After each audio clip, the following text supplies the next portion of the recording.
You're listening to the Author Stories Podcast, bringing you the story behind the stories and the storytellers. Margaret White, Terry Brooks, Sheena Kamal, Matthew Quick, JT Ellison, Walt D. Williams, Brad Ford, Corey Dr. O, Brandon Sanderson, Robin Mott, Ernest Klein, Jim Butcher, Sherwin Harris. Visit hankgarner.com for archives of all the shows. Today's guest is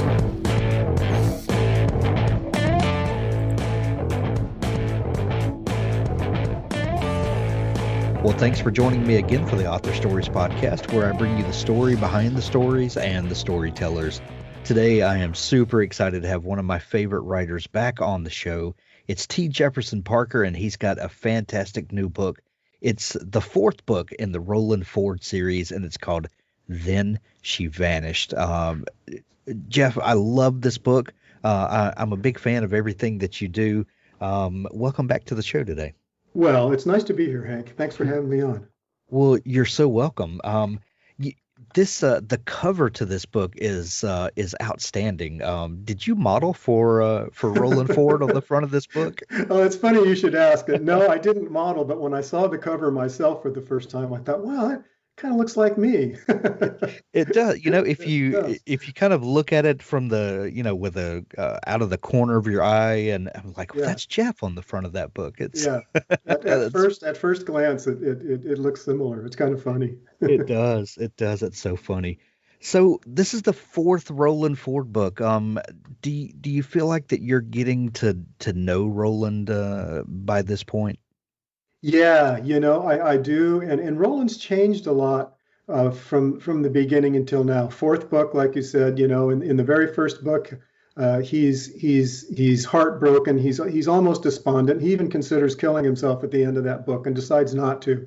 And now we find Roland, 3 books later, fourth book, in a much more solid, on more solid ground. He's not despondent anymore. He's managed to put the grief away over his lost wife. He's been widowed for 5 years now, and as he observes on the first page of the book, we don't heal stronger in the broken places, but we do heal. And so that's kind of where Roland's at now. He has healed from that wound as much as he ever will, and he is his heart is alive for the next love in his life, And if he didn't work so hard and get thrown into all these dark cases, maybe he'd have time to date someone. When we talked last year, when The Last Good Guy was out, I think that was your 20th book. Is that right? Let's see. The Last Good Guy was like my 25th book. 25th. Okay. I'm sorry. Yeah, close. Close. I knew it was a big number. But when you're, when you're this far into your career, and now you've got this, I don't want to say new series because we're at book 4. But when you've got this much behind you, and then you're dealing with new characters, and a lot of times in a series it may be 4, 5, 6 books in before the author really gets comfortable in that protagonist's skin. Is it still exciting for you 26 books later that the creative process is still new? And how do you approach new writing nowadays? Yeah, it's writing is funny.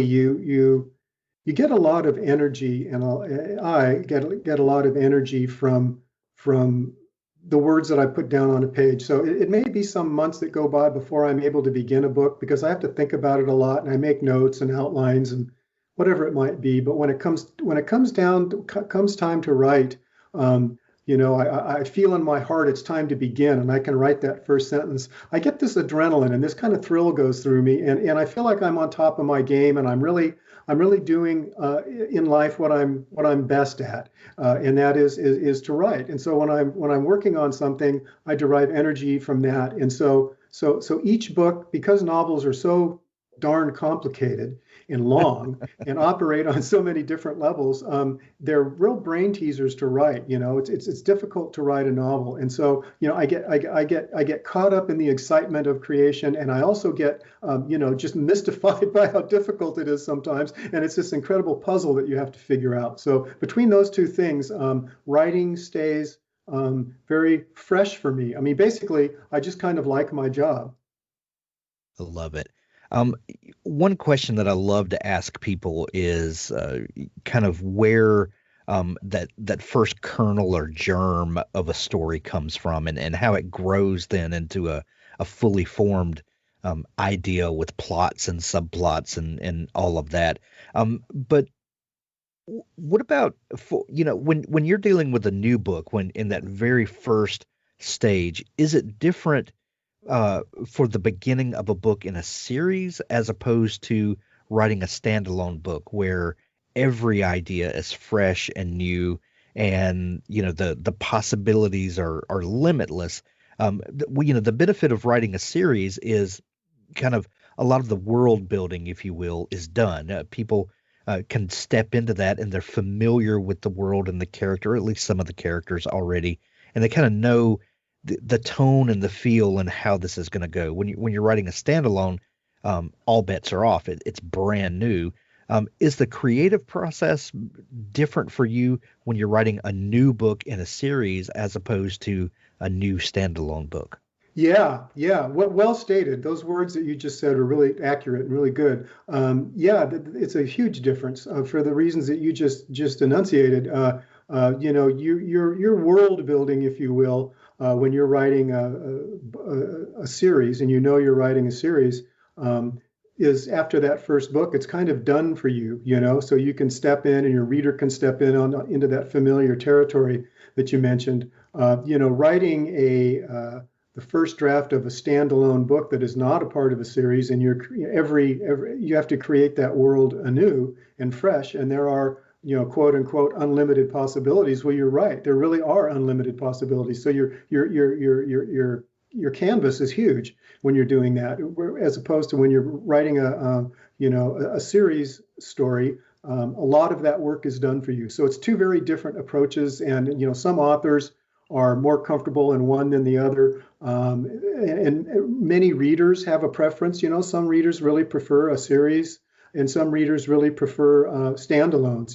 So as an author, as a reader, I don't really care. I like them both. But as an author, I do both, and I enjoy both ways of writing. I think the more difficult way to write is the series. I think it's much harder to sustain a series than it is to write the same number of standalones, because of the reasons that you just gave. You're just so free as a writer when you're writing a standalone novel.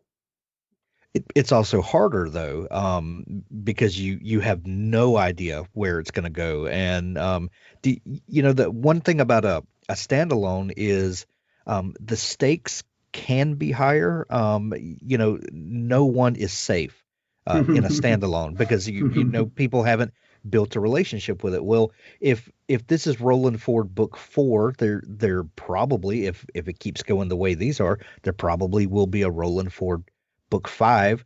We know in the beginning that Roland's not going to die, but are there things that you can do to the characters that ramp up that same kind of tension and leave readers vulnerable, if you will? Reading a character that we know is not going to die, but something awful we know will happen to him.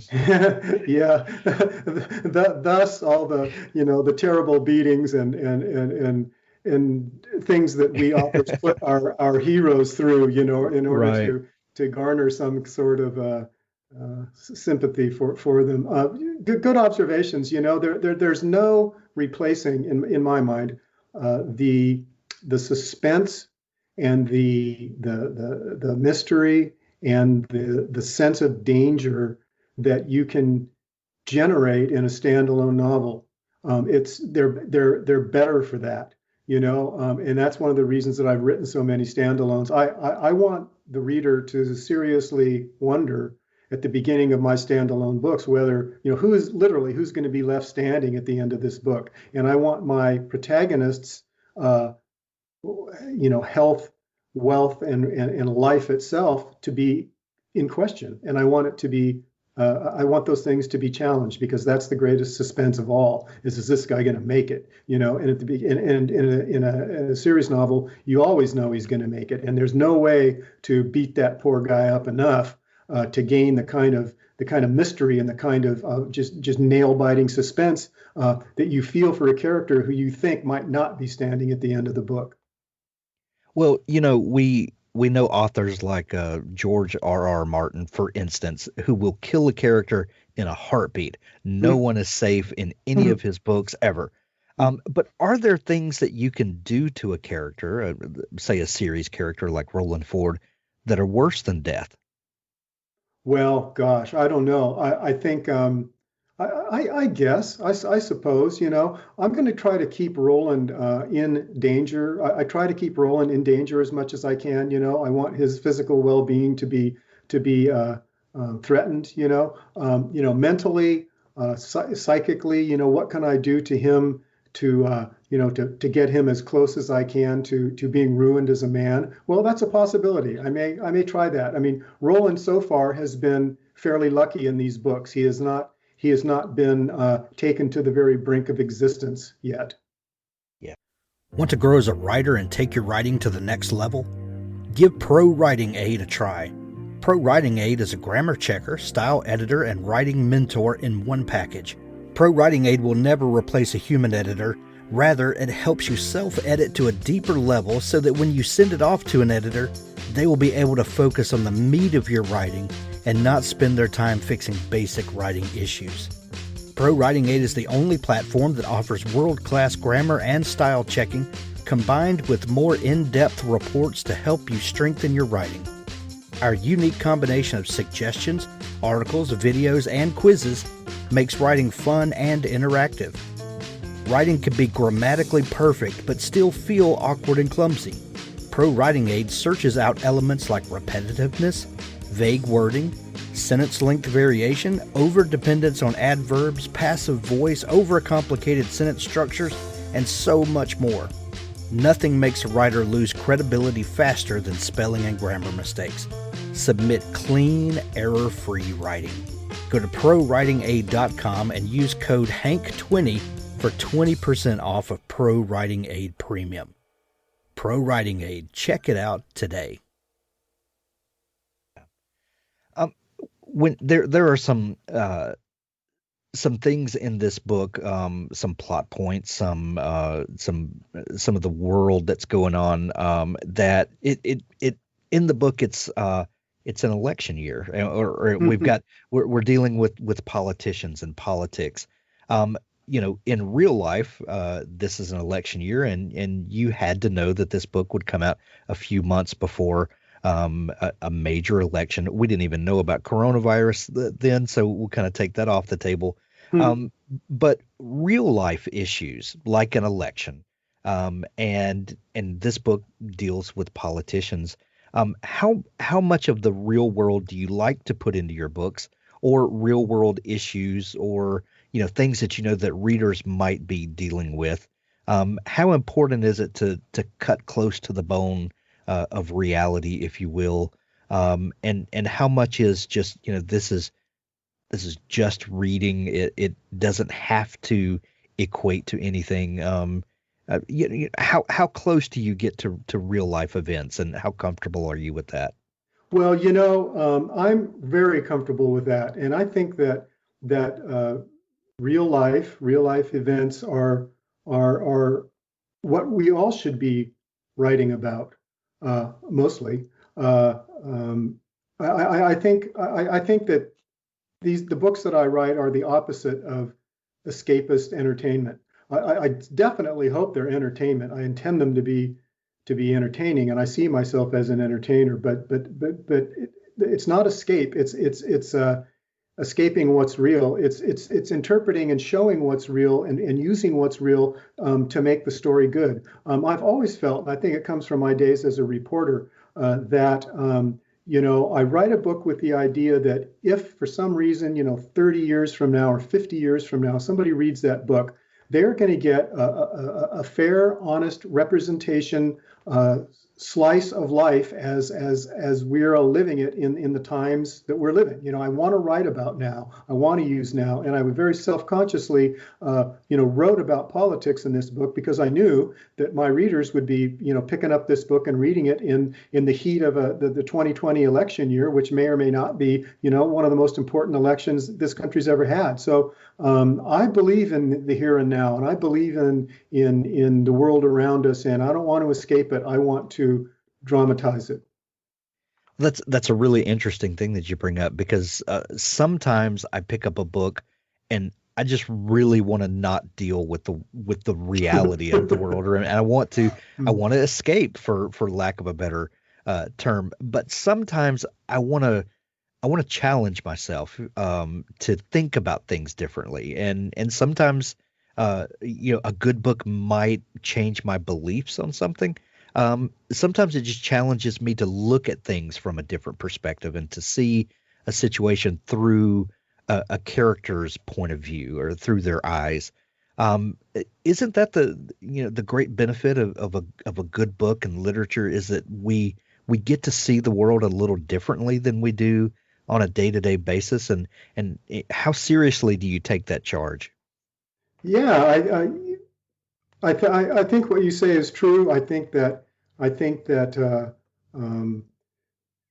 a world created well by an author is going to present differently to each reader, a different picture of reality than that reader has. And so, if someone steps into the world of Roland Ford and then she vanished, and reads the book and finishes, he or she is going to have, a slightly different view of things based on that story and what happened in it. And that's why I do think that it's important for authors to include the here and the now and the what's going on around us. And I say that not only as an author, but as a reader. When I'm reading a book, I love to know where I am geographically, certainly in time. Is this 50 years ago? Is it now? Is it 50 years in the future? Where are we? What are we doing? And when I enter that world, wherever it may be, it can be a small town, it can be New York City, it can be wherever, and that world is drawn convincingly, then I get a different view of my life and the world through that fiction. When you mentioned earlier that Roland Ford had been through some stuff, and he, not being our typical protagonist, he's wrestling with things, and he's got personal issues that are tantamount to him. And where do we find Roland Ford in the beginning of this book, and who is Dalton Strait?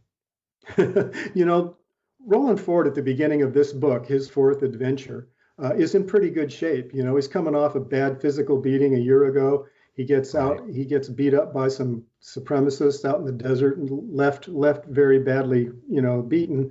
But other than that, he's okay. His psyche is strong. He's recovering from the loss of his wife. He's spry. He's doing just fine. What happens, though, of course, is opening scene. Classic sort of PI opening. He's approached in his office by a man that he immediately recognizes. His name is Dalton Strait, and he's the California assemblyman in Roland's district. So he knows this guy through politics.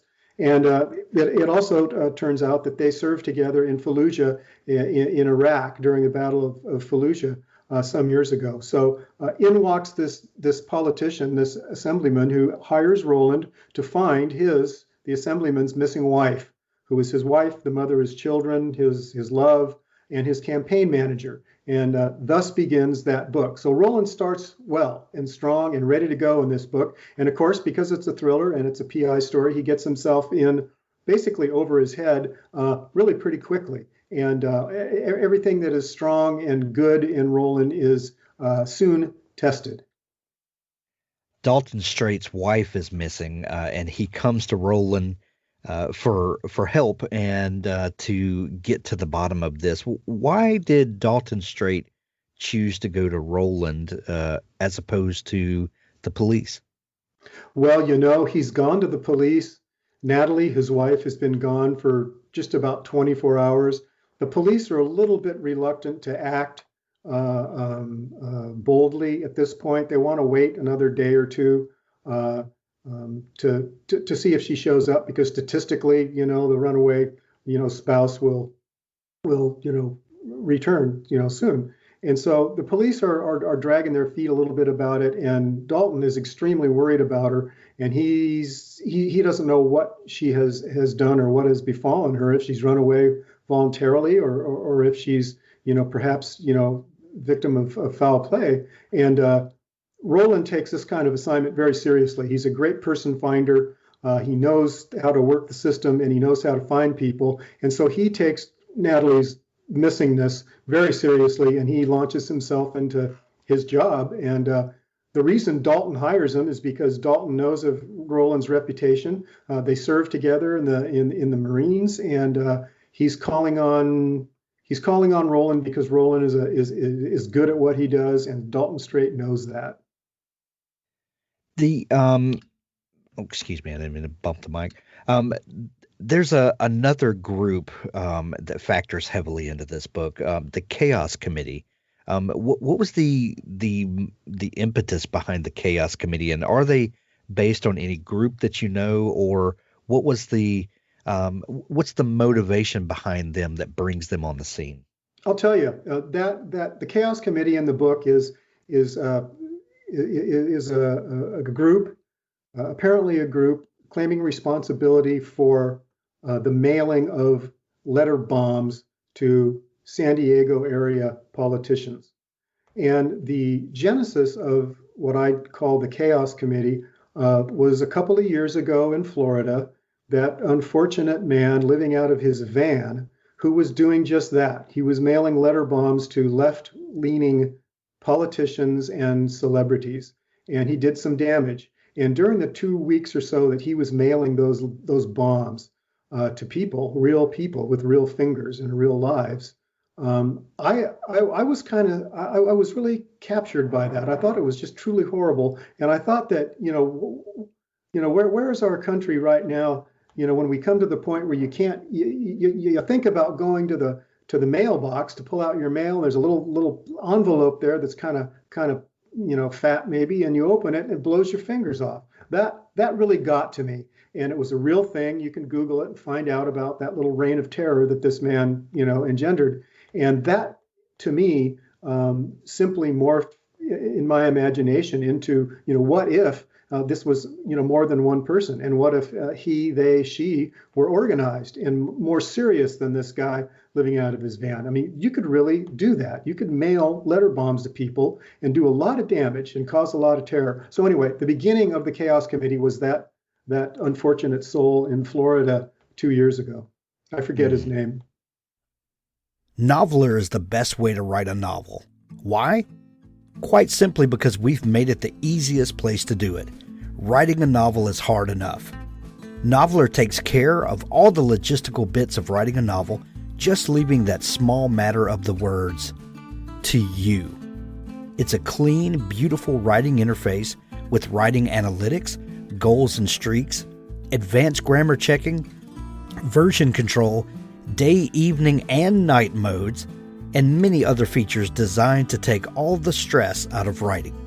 Tell us what you need and we'll build it. Together we'll build a better tool. With a design-led approach, all the right tools that you need, Noveler saves all your words constantly, allows you to manage and order your novel easily. It's accessible from any device, desktop or mobile. It syncs to Google Drive and Dropbox. It allows exports in various formats, including ebook and more. It also has nice touches like allowing you to write both offline and online, unique for a web-based platform. Everyone needs help with their writing, from inspiration through to grammar checking, so we're doing our best to provide that support. We integrate that support directly into Noveler. Our advanced grammar checker powered by ProWritingAid does everything from spell check to style advice. Our writing courses include the incredible Tim Clare's Couch to ADK. We're really excited to offer all Author Stories listeners 30% off Noveler for a whole year, and it doesn't matter if you choose to sign up for the monthly or annual plan. You'll get 30% off. All you need to do is use the discount code HANK when you sign up. Noveler, Novlr. That's noveler.org.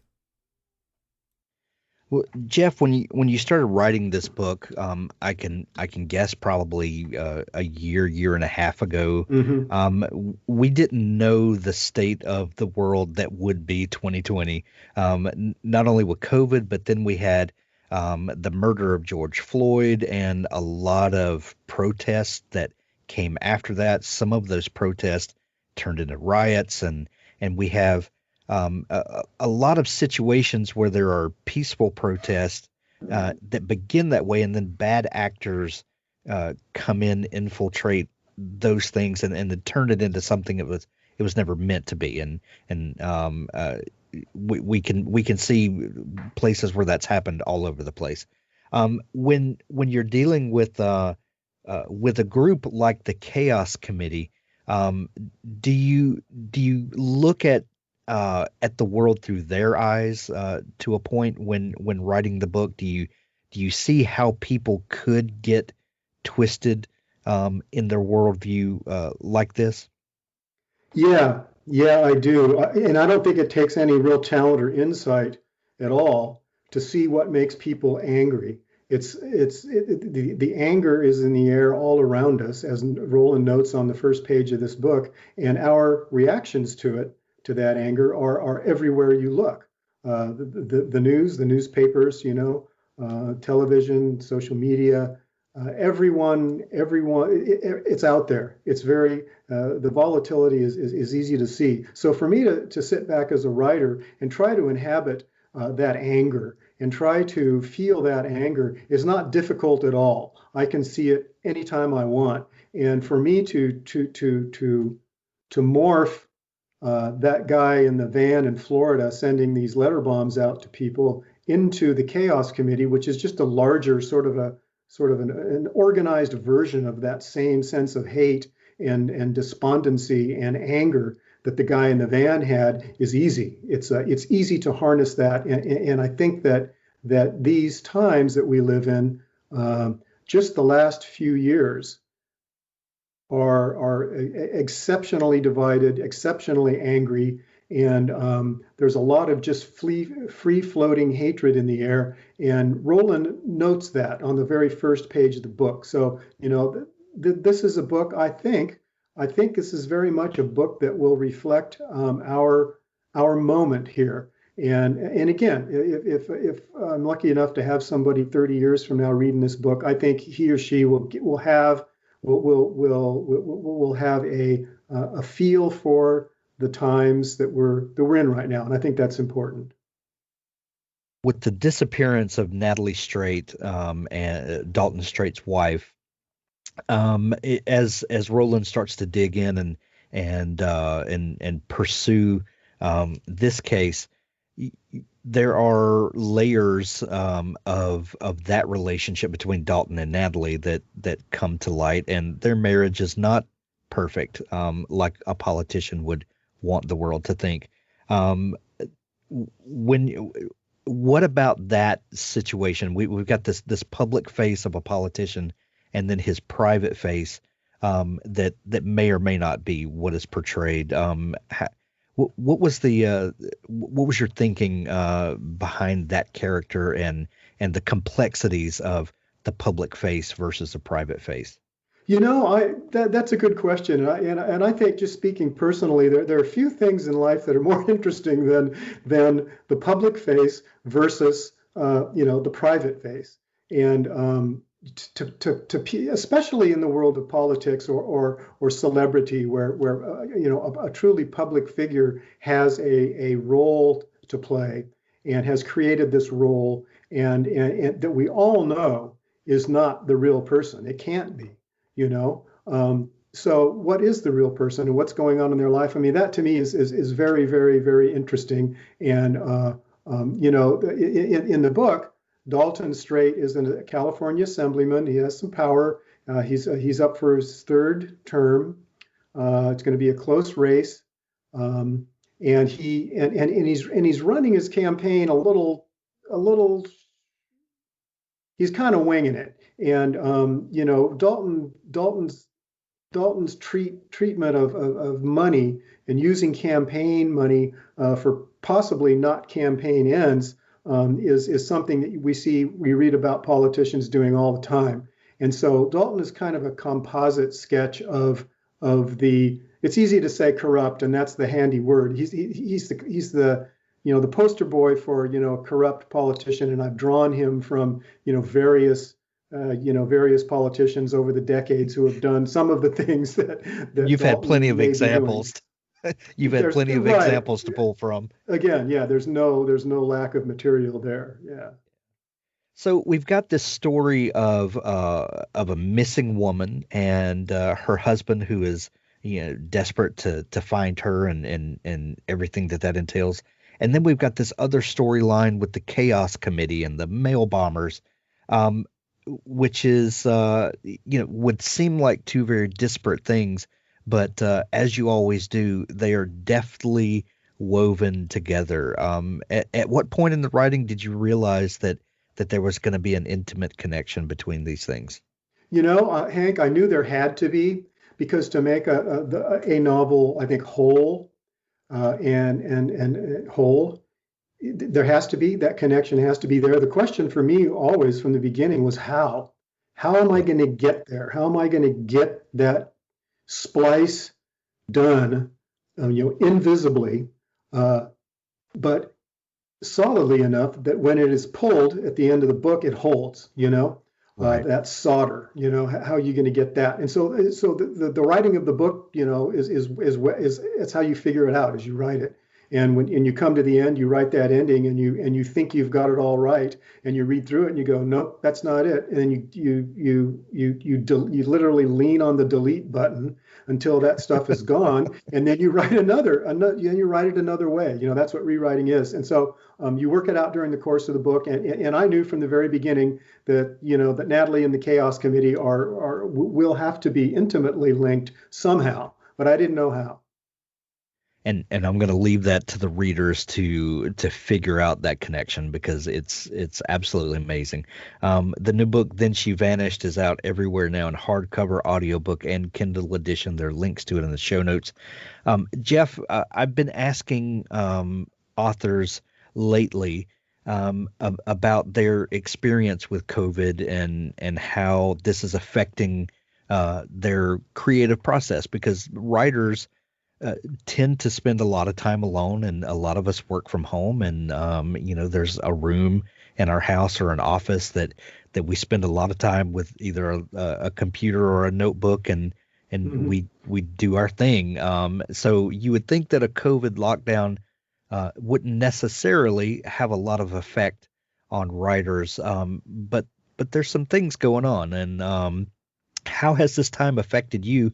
And the book that we've got now, Then She Vanished, was probably done or mostly done when all this happened, wasn't it? It was done well before COVID became a reality, Hank. Yeah, it was done by then. To answer your larger question, I felt paralyzed after 9/11 as an author, and I felt obligated to write about it, and I didn't for quite some time. I feel similarly paralyzed by COVID. I feel obligated to write about it. I mean, it's huge. It's the history of mankind, playing out before our very eyes. And yet, I don't feel equipped right now to deal with COVID, just like I didn't feel equipped to deal with 9/11. Interestingly, when the lockdown began back in March, I started a new novel. And the novel is set in 1968 and takes place in Laguna Beach, California, and it has nothing to do with COVID. It can't.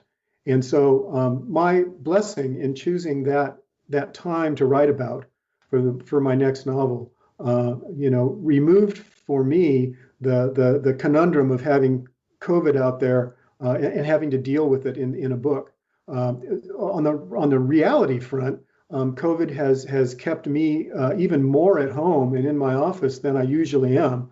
I'm fortunate to work in one of those, home offices that like you're talking about. And so I just have, I spend more time out here. And not coincidentally, that book that I started back in March, I'm just flying through it. The pages are ripping out of the printer every day, and it's good stuff. So that's the way I'm dealing with COVID. And one of these days, very soon, COVID will be in my books, and I don't know what I'm going to say about it yet. I don't have to worry about that right now. I just have to keep from getting it. Keep my loved ones from getting it. Absolutely, and we hope that you and everyone around you is safe and staying that way. I'm really interested to see what starts coming out, next year as people, start to kind of put some of these thoughts on paper. And I'm equally interested, like you said, that a book that has nothing to do with COVID, because I think we'll need a little of that escape, as well as some of people kind of putting their thoughts on paper and walking through that with us. It's going to be an interesting time, that's for sure. I'm really curious too, Hank, to see what the writers are going to come up with. Yeah. Then She Vanished. Roland Ford book 4 is out everywhere now. Like we said, in Kindle edition, audiobook, hardcover. However you like books, you can grab it. I love an audiobook. They allow me to do all the show prep that I do. And, when I know that there's a new T. Jefferson Parker audiobook, I'm excited. And I can't wait to dig into this audiobook. I've read the ARC, and now I want to read it for enjoyment. And audiobooks is how I do that. Oh, that's interesting. That's good. That's good to hear. Absolutely. Jeff, tell people where they can find you online if they want to dig into all the great stuff that you do. tjeffersonparker.com, is website, and there's tons of information on that thing. There's all sorts of links to reviews and newsletters and, calendar, schedule, whatever, synopses of the books, different editions that are available. That's as good a place as any, and I'm lucky I have good publishers, and they get those books out there, physical books and electronic books out there wherever books are sold. So I'm easy to find and easy to research, and I hope you guys like the new book. Absolutely. We're going to send everyone to pick up their copy of Then She Vanished, and we'll put links to your website in there so people can easily find you as well. Jeff, this has been so much fun catching up. Thank you for taking time to come back on the show. Thank you, Hank. Anytime. Scribophile is a respectful online writing workshop and writers community. Writers of all skill levels join to improve each other's work with thoughtful critiques and by sharing their writing experiences. We're the writing group to join if you want to find beta readers, get the best feedback around, learn how to get published, and be a part of the friendliest and most successful writing workshop online. Improve your writing by receiving detailed critiques. Learn from a vast collection of free writing resources. Make lifelong friends in our busy community of writers.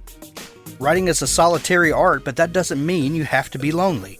Lucky for you, there are thousands of writers on Scribophile every day, and we're a really friendly bunch. You've never seen a writing group like this one? Join Scribophile today at scribophile.community.